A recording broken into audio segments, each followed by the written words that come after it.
आज हम लोग एलिमेंट ऑफ मसल्स स्ट्रक्चर के बारे में पढ़ेंगे।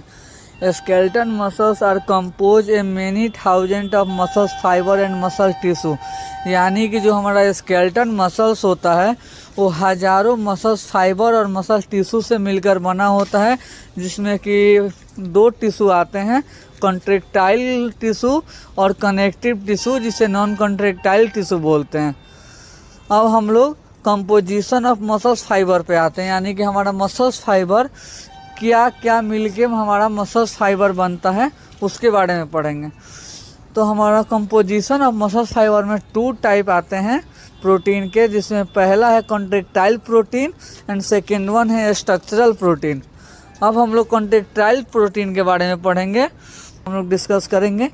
Skeleton muscles is compose a many thousand of muscles fiber that are group of fascicle. यानी कि हमारा स्केलेटन मसल जो है हज़ारों प्रकार के मसल्स फाइबर से मिलकर बना होता है, जिसके ग्रुप को हम लोग फेसाइकल बोलते हैं। सेकेंड वन लाइन पे आते हैं, each muscles fiber in a fascicle is a compose of neo fibrous myofibril. यानी कि प्रत्येक मसल फाइबर का जो फेसाइकल होता है वो कंपोज होता है नियो फाइब्रल मायोफिब्रिल से, और वो प्रत्येक जो मायोफिब्रिल होता है वो कंपोज होता है ह्यूमरस स्टल्क मायोफिलामेंट से। अब हम लोग इसके थर्ड वन लाइन पे आते हैं, each fiber is enclose in a cell membrane.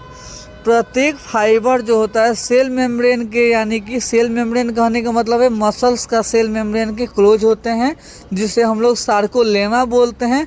और it cytoplasm is compose a sarcoplasm, और जैसे is compose is a thick filament of the protein myosin and thin filament is compose of protein actin. यानी कि जो हमारा myofibrils होता है वो कंपोज होता है 2 टाइप के फिलामेंट से, thick filament and thin filament. Thick filament को हम लोग मायोसिन प्रोटीन बोलते हैं एंड थिन फिलामेंट को हम लोग एक्टिन प्रोटीन बोलते हैं। The interaction of myofilament essential for muscle contraction. यानी कि मायोफिलामेंट का जो इंट्रेक्सेशन है वो महत्वपूर्ण होता है हम लोगों के मसल कॉन्ट्रैक्शन में।